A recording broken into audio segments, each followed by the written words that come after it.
is continuously having a plan for you. That where it's just like you incorporating work. Yeah. You wake up every day, you go to work 9 to 5. But a habit, like a routine, something that becomes continuous.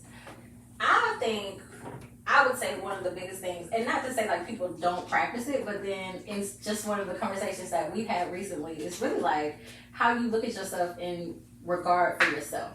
Like how do you value yourself? And sometimes, I know I'm guilty of this, I've valued other people, like because you pour into other people so much. And I think even for people in their families or their daily lives, it's I pour into my kids, I pour into my husband or my spouse or my wife or whoever that is. I pour into my parents.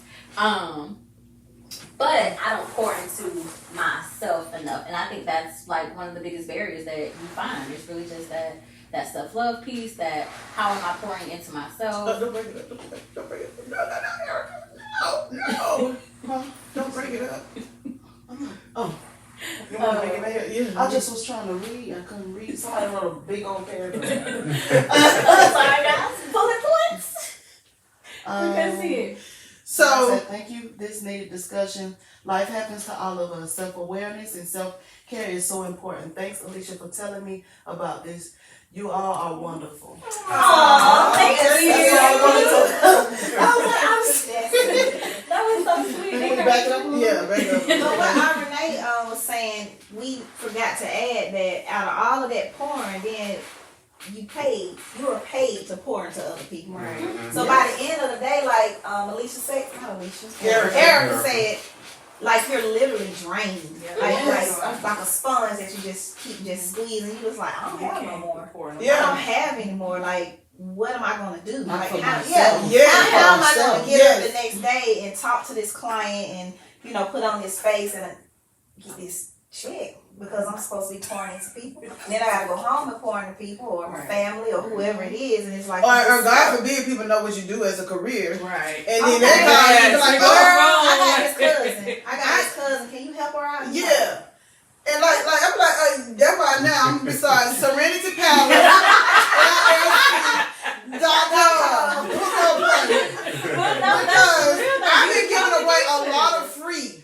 Yes. And I don't mind doing free, but when I say not only just for money, but mental free. Yeah. Like when I'm supposed to be in my zone after work and be in my free zone, I'm sometimes bombarded with family questions, asking me stuff, or I got a friend, she homeless, or I got this and I'm that. Because people know my passion is to not see anybody out here struggling. Like if I can help somebody, I'm going to try to help them. Right. But sometimes I had to tell myself, no, Mika, shut that down. Yes, because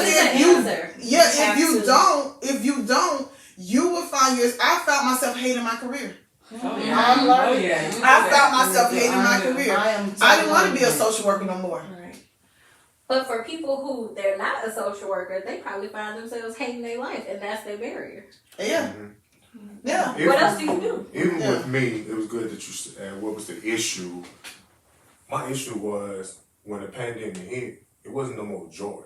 Right. Yeah. Like we wasn't getting together, we were all separated, and just recently, like I said, baking wasn't my piece anymore. It became a business for me.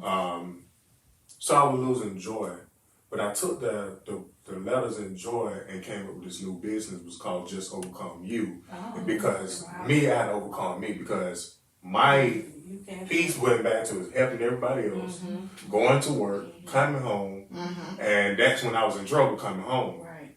But then I said, what about me? That I had to look into me and say, what about me that makes me happy? And it wasn't too many things that I could mention.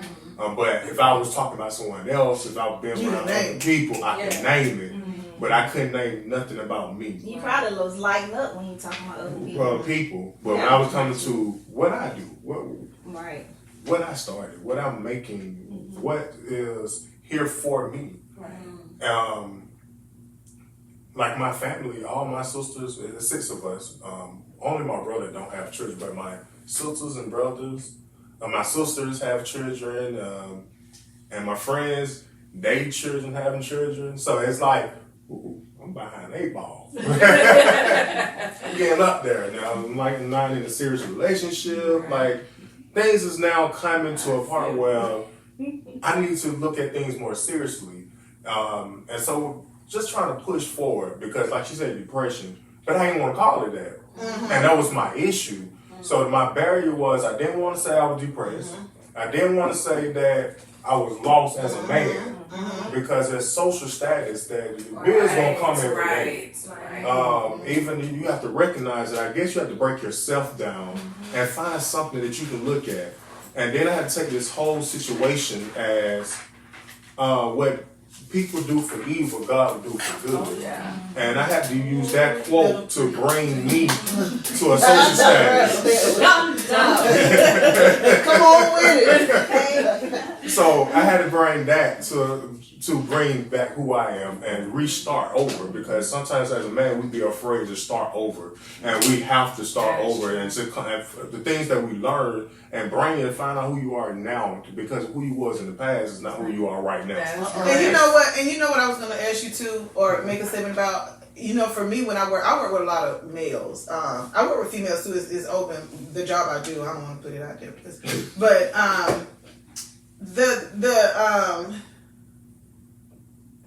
have you found that it's harder for men, even just for you, or speaking to men, to even talk about mental health or talk about self-care? Do they even think about those things?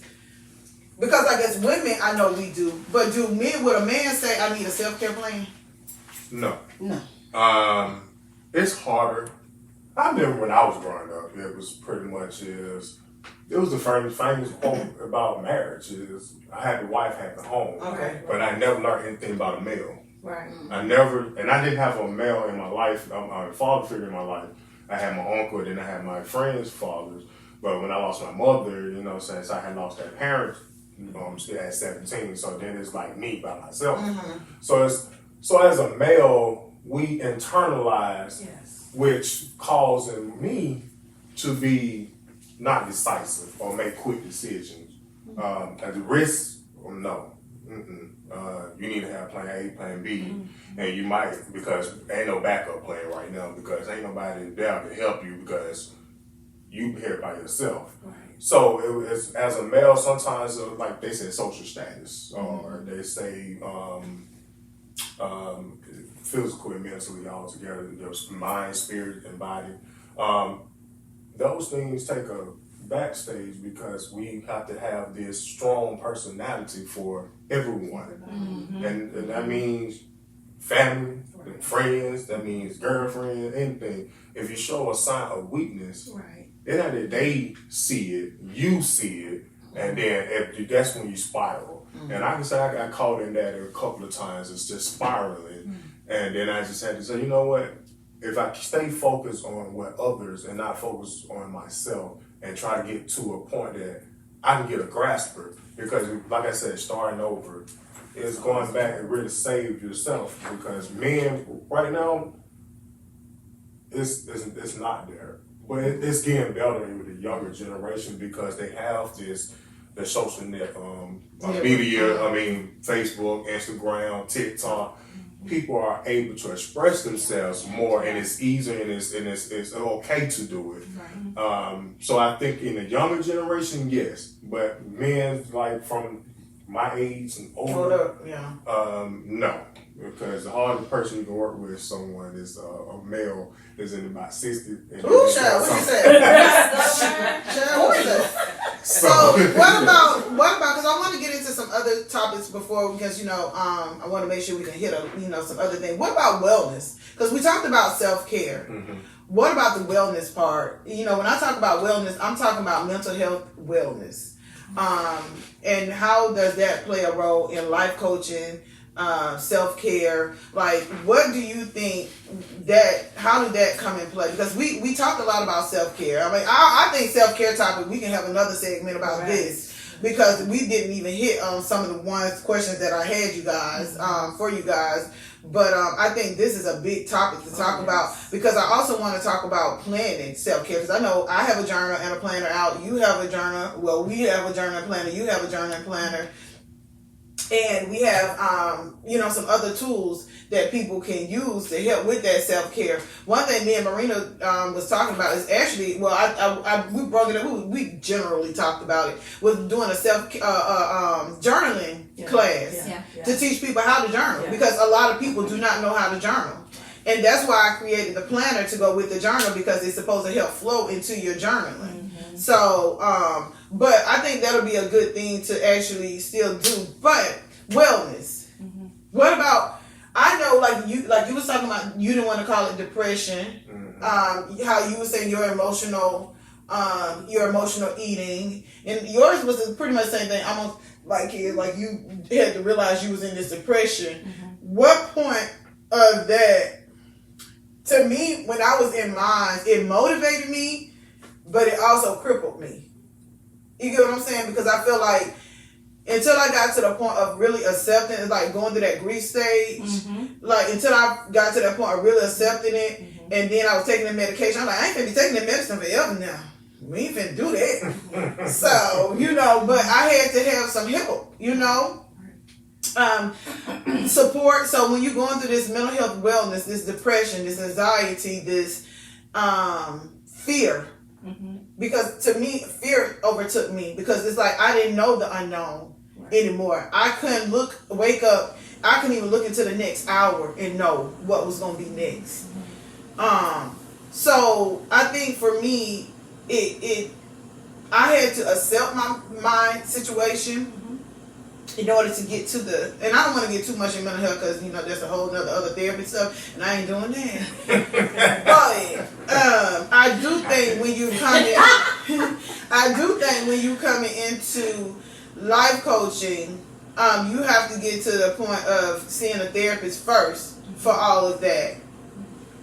I think that when we think of wellness, oftentimes it's just in one area, but when you think about wellness, you have to think of it holistically. Yes, I say mental, medical, yes. You have to think of it yes. holistically, because wellness is not just, mentee, your mentee. It's, it's spiritually, it's emotionally, yes. and if you don't have your those things working together, your mentee is going to be is always going to be a challenge, because you're dealing with depression, you're dealing with anxiety, you're dealing with all these things. But if you don't have, your spiritualist is well, your mental health is well, your physical physical is well, it's all going to come shifting back to your mental. Yes. Or it's going to shift to your physical. Because I say if you're not mentally well, it'll affect your physical. You're never going to. And if you're not physical well, it can affect your mental. Exactly. Yeah, and then I agree 100%. And that's why I'm like, when people talk about their team, I'm like, well, who's your team? Right. People can tell me, what are you talking about? Your medical team and your mental team. Everybody can tell me they're medical, right? But nobody has a mental or a spiritual. To me, in order for you to thrive, and we were talking about this earlier, it's a difference between someone surviving and thriving. Right. Surviving means I'm gonna do whatever it takes just to survive, just to get by. But if I'm thriving, I got the whole team. I got everything. I'm doing my self-care. I got my mental health. I got my medical. Yeah. And it doesn't mean perfect. No, it doesn't mean you're perfect. Surviving is like the bare minimum. Right. Yeah, surviving is like it's I'm doggy wake up. pedaling. I just want to put You know what I'm saying? Your head is bobbing Surviving with to the me, waves. Stay afloat. Yeah, surviving to me is that you wake up every day and you're just going. I know I gotta work. I know I gotta pay these bills. I know I gotta pick these kids up every day from work. From school. I know I gotta feed them. You know what I'm saying? But thriving is I can do all that, and I'm still gonna take care of my mental health. I'm still gonna take care of my physical health. I'm still gonna do some self-care. I'm gonna take that's why take time to journal. I'm gonna take time to plan me some trips. Like, how many families really just take vacation. And I'm not talking about vacations where you got, okay, I know it's economical reasons why people cannot take a vacation, but you can quickly put together $25 and make a whole mini staycation, stay trip, whatever you want to call it. Get in your car and go out. that's what I'm It's a saying. different scenery. And that's why, like, in career coaching, right? As we talk about, like, the spiritual, the physical, there's the financial component. Yes, I was gonna say that That's on the aspect. string too. When your finances, Right. you ain't having your finances, you ain't having it in the mental or that Exactly. emotional. Exactly. But that all leads on each other. So yeah, it is completely a holistic approach. How to, and it's also like, what are my behaviors, whether what I learned, what I saw, Yes. how I learned it, maybe was your growing takeaway up, from whatever the case may be, what I haven't learned or what I have, even investing in myself Yes. for other information is self-care. Like, it doesn't necessarily have to be, because we're not always taught to invest in ourselves. True. So like, if you, at one point in time, I used to feel bad if I bought myself something. Because it was, I just spent that $20 to buy myself something. Did I really need to buy it? Even though I wanted it. Like, but why can't I buy myself something that I want if I work and do X, Y, and Z's? Not only for everybody else, but also to make sure other things are in place. So I always put myself last on that totem pole. But then I was also looking at, okay, but that's affecting my finances just because I spent that $20. That's not right. And I think when you're doing budgeting, and I had to learn this because I was like you, but when I do my budgeting now, I automatically include what I'm finna spend for this You have to. month. You have Because whether that's buying me something or me taking a vacation or me doing something, and I know financially it's hard for people, and that's why I bring that, bring this topic of wellness, because I think wellness, before you even get to the self-care plan, you have to address all these other barriers, which are those financial, mental, emotional, spiritual. Those can be barriers for people. And then when we're talking about like doing self-care, you know what I'm saying, or helping someone plan self-care, you have to be able to be comfortable. Right. Not us, the people that you're helping. Well, us too, because we got to do it in our own life. But if I'm trying to help someone, and I guess this is true for the people out in the social media world, like, would you be comfortable if you needed to get to that point of having self-care and having a great plan for yourself, being vulnerable, or opening up about your wellness part to get to your self-care part? And speaking, I think that's the part when you speak of men, what we fell at is wellness. Because likely when I started teaching, educating about self-care and wellness, I put them both together. And I was like, well, they mean the same, but they actually is not. No, they're different. They're two different things. Self-care is where you want to start. Wellness is the longevity of it. Right. So what we have to learn is being persistent. Right. So when you want to do wellness, because we kind of, a lot of us, we skip over wellness. Yeah, Because we do. If we didn't bring it up or talk about it, we actually would skip over it. And we never addressed it because wellness is the longevity of it. I think someone said the continuation. It should be something keeping yourself together every day. It's taking medications, because I have diabetes and I have to take insulin shots. And I take that every day. And that's something that I have to get up in the morning and say, well, I got to remember to take that.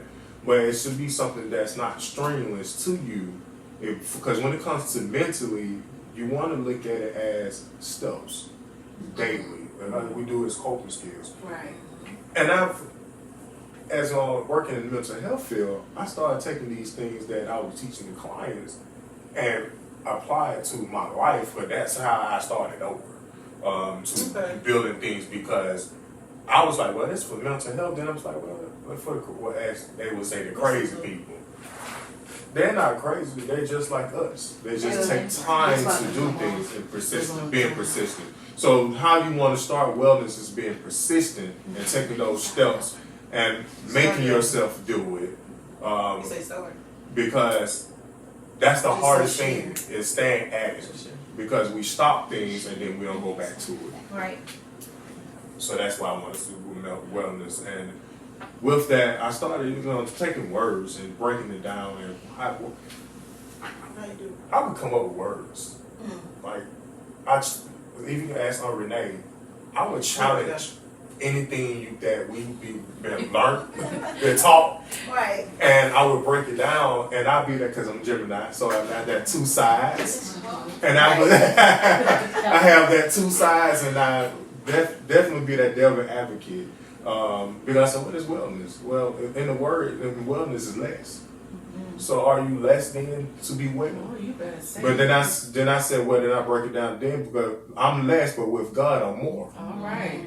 So wellness also got So lens. spiritual Let me open my lens to see where I'm at. Then I got a greater path to see. So we have to see the steps that we need to do. Then we start doing them. Exactly. And they come natural. They say do it 7 times and they come a natural Exactly. thing. And you know, one thing I always said too was, I just wrote in somebody's journal, this healing begins when you learn that you are worthy of healing. Because if you don't feel that you are worthy of healing, you don't heal. Right. And you won't move forward in your next steps. You won't prevail, you won't try, you won't attempt, you won't do anything because you feel that you're not worthy of that healing. And I think everybody, I don't care who we are and what we've been through in life and what we're going through and what our paths are, even when I worked in a prison system, I used to tell those inmates, you are worthy of healing.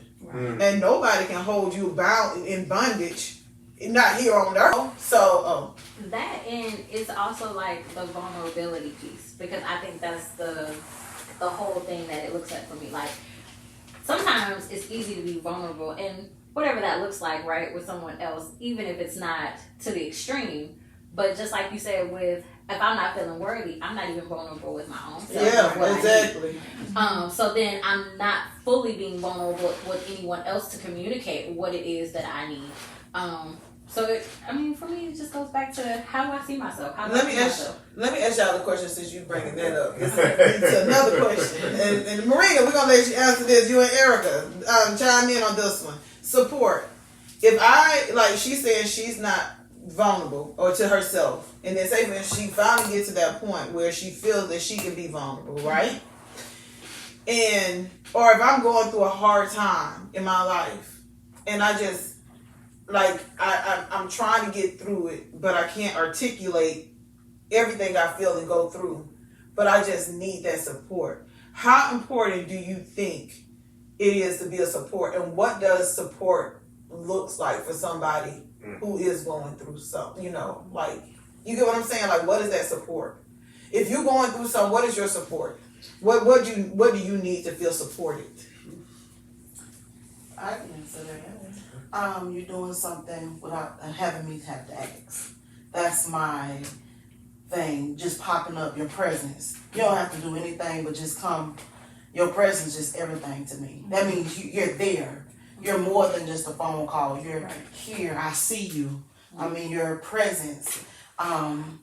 That and do you think you have to reveal to people that I need you? For me, it depends. Okay. It depends. She said just the presence. I'm a little bit different. Okay. I want somebody to say, ask me what do I need, instead of telling me what they think I need. You know? So if I'm able to talk to them and tell them, well, I think I need somebody to support me in this area and this is what it looks like. And if they're able to help me with that, then to me that's support. Okay. And not giving me a list of things to do. what I need to do, and you need to do what this girl did, or this, and this, because it might look different for me. Let me tell you, and I do that with my clients, because DFACS has given them a case plan. You need to do X, Y, and Z. I ask them, well, what is your goal? What do you need support in? And let them tell their story, what they think they need support in. Okay. So let that person tell you what they Being think. the driver. Right. And that's what coaching is, essentially. You allowing the person to be the driver. Yeah. You just riding with them. Right. Yeah, you're coming on this roller coaster with them, and you're like, hey, I'm here.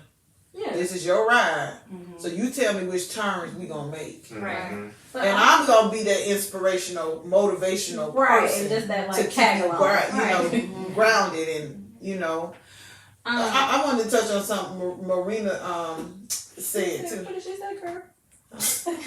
Somebody say yes, appearance is everything. Investing in yourself is important. Yes, and that's one of my things. You said support. I was gonna. Oh, one person said, my favorite question is, how can I pray for you? Oh, That's a good one. But even with spiritual. But let me tell you, even with them asking how may I pray, like we may not mind, but I have met people who's not spiritually there, Right. and they're having a relationship issue with God or with their higher being. Okay, so you telling someone, "Let me pray for you," may be offensive. Right. Yeah. That is true. And I think let's go back to what Marina said. Right. Is let me tell you, and there's nothing wrong with that. But I think you have to know because you're your expert in your life. Right. You're your expert in your life. You're your expert. You're your expert. I'm my expert. Everybody You get what I'm saying? has been So brought up different. Right. yeah, I agree. I think that it has to be. Let me figure, because I may not even know how I need to be supported. I need to ask you because I've heard this before. I don't need you to pray for me. I done did that. Yeah. And then you like, whoa. But that person hasn't really opened up to acknowledge, because sometimes we can be our own stumbling block. Yes. You know, exactly. so we can be our own hindrance. So you have to ask. When you stated support, my mind went quickly is what is support, Yeah, exactly. Sometimes the supporter, you're not doing justice, you're the enabler. Exactly. Yes. Oh boy, we Yes. about to go in.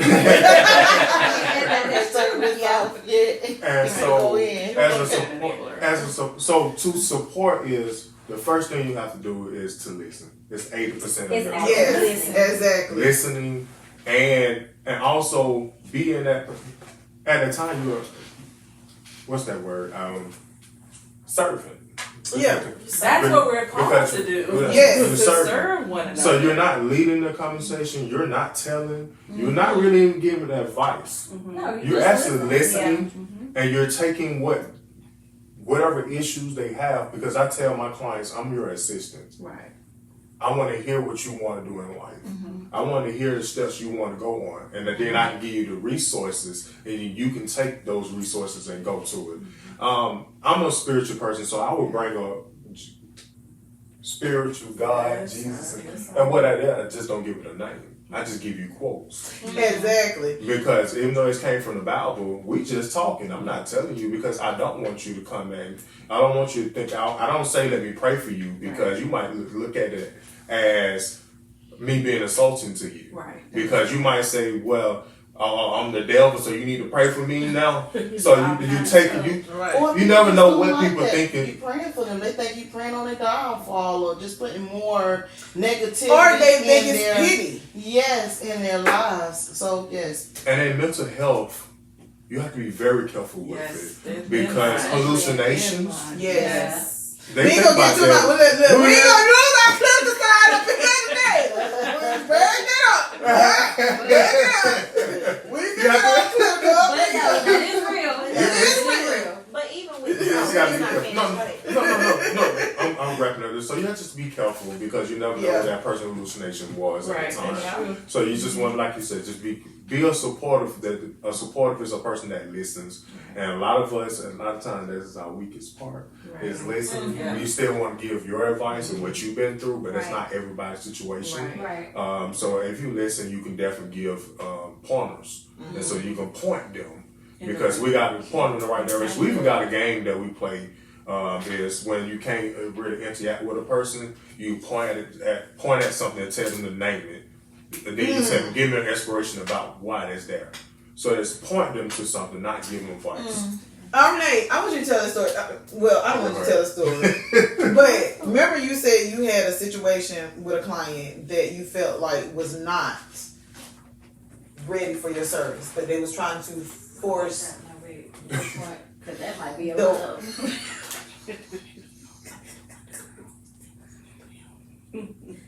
need to live in it. You said that she would have. Don't say what she was. But remember, don't say what she was. But she was telling me about this situation, and how she felt like this young lady was not ready for the services, or that they could attend to the services.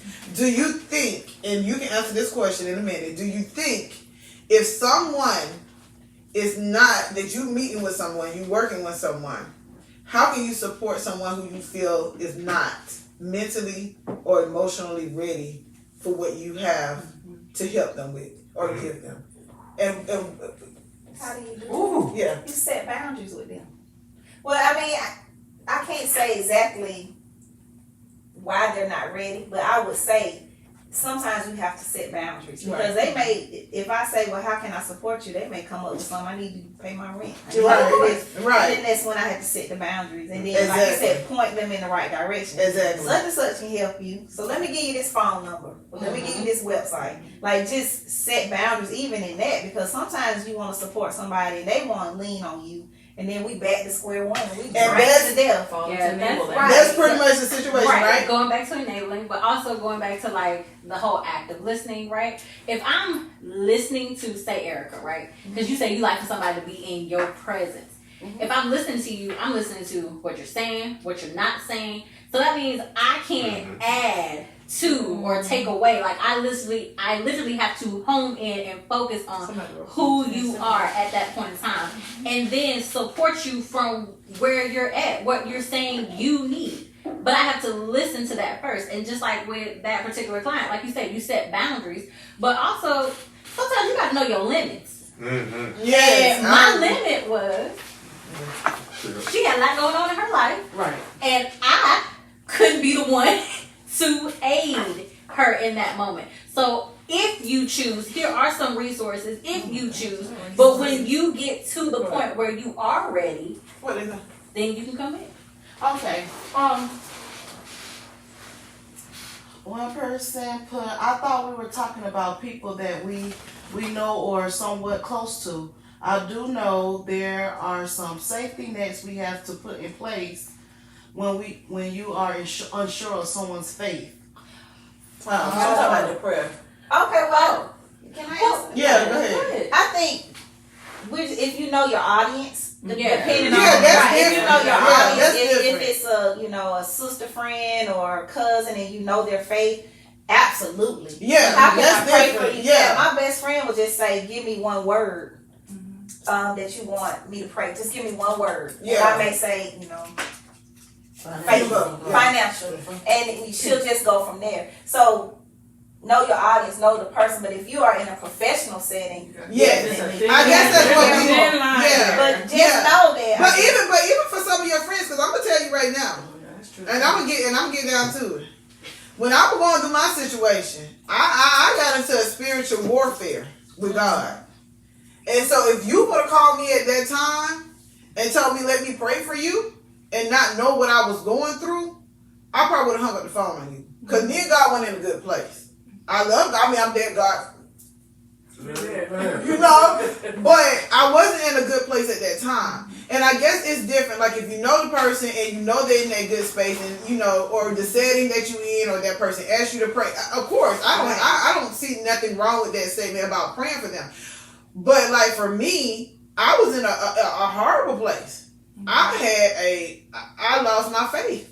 And people often do that, and they don't tell you. And I think to your point too, sometimes you may not have to tell me you're praying for me. Sometimes you just need to go and pray. That's what And I'm gonna feel it. You know what I'm saying? God gonna intervene according to the prayers of the righteous, right? So for some people, you might not have to say I'm praying for you. Just go ahead and put their name in the DMs of the Lord and let him solve it out. Because even Mika was going through that.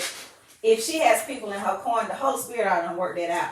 Somebody was already praying. Yes. You might not have wanted to know, but that's how you made it through it. Right? Oh, and so somebody had already. And that goes back to your tribe too. So having the right tribe, which goes back to the word support. support, because sometimes the support you need is just having the right tribe. Because if you have the right tribe, you do have people who therefore then know how to intercede if they feel you in their spirit. Yes. Or, just know how to call you and say, hey, you just crossed my mind. But if you don't have the right tribe, you might get an enabler. Or you might just get somebody who misery loves company. So it just really depends on working on who is in your surroundings and knowing, again, your limits and when to move people out of your inner circle versus having them in your inner circle. And that's self-care in itself. Yeah. Mm-hmm. But I think again, when it comes down to if you know these people in your inner circle and that's what you do, then I don't see nothing wrong with that. Like you saying, let me pray for you. Because that's more of a sisterhood, familyhood, closehood, whatever. I guess I was just speaking on the topic of the professional side of things. I didn't look at it from a personal. And there's a very thin line there. I'm the only provider in my office, and my MA.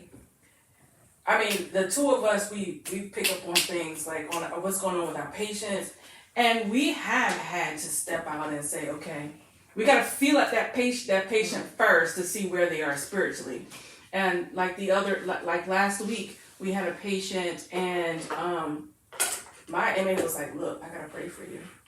And she was fine with it, but it's just you being able to know that person, whether or not they're going to reject or whether or not they're going to accept.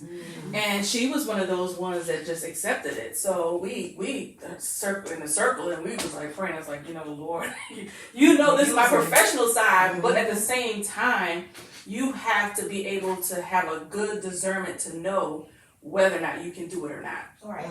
And that's how it is in every professional setting. You just gotta know, and you don't always necessarily have to include the person either. You could just, step on the outside and just, Lord, in the name of Jesus, just do it. My grandmother was a person that just says, Lord, Yeah. That was all she said. Yeah. Lord, and that was enough. I was like, well, the God does know. So, sometimes you just have to just, Lord, Recognize it. So what about tips? What do you think for tips for self-care? What do you think the start, what tips would you leave if you had to meet with someone today? What would be some tips, things that you would tell, besides telling them to go to Serenity Palace? And journal. And journal. I would say first, this is just me. It needs to be healthy. Right. Yeah. You don't need to come away with an extra, if you already have lung cancer, you don't need to do something that's gonna hurt somebody or hurt yourself. That's just my thing. You need to make sure that it's healthy. And if it's not healthy, it needs to be done in moderation. Right. That's what I believe. Because I have a lot of people that tell me, well, I'm just gonna go do this and that. Maybe it's drugs. I'm like, well, is that healthy for you? That may not be self-care for you if it's gonna hurt your inside or hurt yourself or somebody else. Let's make sure that it's healthy. So that would be my tip.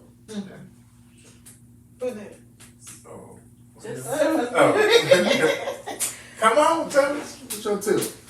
You travel the world. Well, that's hers. I would say tips, kind of look in the mirror. Instead of pointing fingers, let's just check ourselves first. And then once we check ourselves, see what our likes and our don't likes, we can move forward from there. Like, okay, you might not like this person. Okay, all right. You notice that, I don't know, people are saying that you're messy. So, okay, how can I fix my messiness? Like, what am I doing? How can I stop doing this? So, my thing again, just looking in the mirror, check yourself. Clean yourself. Yeah, clean yourself up. Once you clean yourself up, get around some positive people. That's the key. Yeah, I that's what I'm gonna say. Yes, and I speak on that because I have learned it's okay because looking at it, I gotta change mine because you talking about it. looking in the mirror was something I had to do too. For me, not only to accept things I needed to fix, but also understand what I didn't need, Right. and how to let go. I had to let go people, things, and I had to be okay with it. Right. And when I tell you I was okay with it, it hurt. Right. it hurt like a son of a gun. They don't talk about that. It hurt. They don't talk about It hurt to let go. They don't talk about the hurt. They don't talk about the hurt. But And I don't realized realize. that me holding on to something that I wasn't good for, or they were not good for me, was only keeping me here. Right. And not saying that they bad or it were bad, but I needed to go here. Right. Right. And I couldn't get there being in bondage or carrying other people's baggage or carrying other people's bricks. Right. And or some people I had to just put boundaries. So I love that, looking in the mirror. Like I agree. Knowing is half the battle. Yes. It's once you're able to accept it, you know it, you can go on. Basically. Yeah. And that's hard for people. It is. It's so quick to point is. fingers and saying, "Oh, You. you." When you, my grandma said, when you point fingers this way, you got how many? And I count the thumb. Turn that thumb to you till you got 4 of them looking back at you. So you know. So, and I think I'll make a lot of people mad with this one is if you're saying you survive and you're a step closer to death. The survival is the last step. Exactly. It's that life support, right? So my tip would be for you is watch what you say out your mouth. Right. Because what you say, when somebody asks you how you doing, I'm good. I'm good, I'm making it. You making it? What is making it? Right. It's nothing. Because making was just an adjective, it's not a verb there, so you ain't making nothing. I'm okay. Are you really okay? Life and death. So Mm-hmm. and I think the one you had to get me out of, I'm broke. And not financially, I'm broke spiritually, and I'm broke physically. Because we have to watch what we say, and then we have to, so your tip is watch what you're saying and add new verbiage to yourself. Things that will. I think affirmations are a big thing now that you have to, you have to speak life. You have to speak life. I would say that you go ahead and look into. I would say affirmation, and you're gonna go and talk about you. Affirmations to me are big. I have to tell myself affirmations every day because I don't care who we are, and I got to tell y'all about this. So we're gonna pause it because I got to tell y'all about the professor and the reason why I got to this when I was in my master class. But go ahead and read what somebody had. You sure? And then you go, yeah, go ahead. I'll go back to it. You sure? Because I have something to say about that too, about the affirmation. Donna said, I know someone that's having a hard time with their teenage son trying to fight them very bad behaviors, and she feels like her back is against the wall and she wants to just sign over her custody and give him to the state and advise. What advice do you have? He is 16. Therapy. Yes. First of all, you got to break down why is he doing that. Because a lot of times we focus strictly on the behavior. Right. But every behavior has a reason. So whatever it is that's causing him, whether it's a learned behavior, whether it is emotional stress, whether it's anxiety, depression, why is he acting that way? And if you, because I don't think you can start anyway until you get down to the why. Ooh. And that is Because you're ready to throw in a towel and you don't even know the why. Right. And I think just maybe once you get to a point where you're communicating with him about therapy, what does he want his therapist to? Yes. Does he want a male? Does he want a female? Female. Because that matters too. Because Or what kind? What type of? Because it's different types of You got therapy. your group therapy. Does he like animals? You can do I can't remember the name It's of some of it. the Equestrian with horses and like it's different types of therapy. And then if they can't afford it, let's look into some resources. Just see what therapy looks like, or who would he like to talk to is where I would start. Who is being most vulnerable to get down to the why. And that's a good part. Because that's the only way you're going to get down to the why. He got to be comfortable. He has to be safe. Feel safe. And that's what therapy is. Therapy is a safe place. We don't do therapy. Okay? And that's the But we do life coaching. And I think in order for you to even get to the life coach, you got to go to the therapy. Go to the therapist. But I would say that you have to get down to the why. And I think for him, he has to feel safe as a 15-year-old. He has to feel, be able to feel vulnerable. You need to charge your phone. It's a charge over there. Vulnerable. He has to be able to talk openly without feeling like he's going to be punished. Because a lot of times people don't want to talk because they feel like if I open up about whatever it is that I have going on, then I'm going to get in trouble.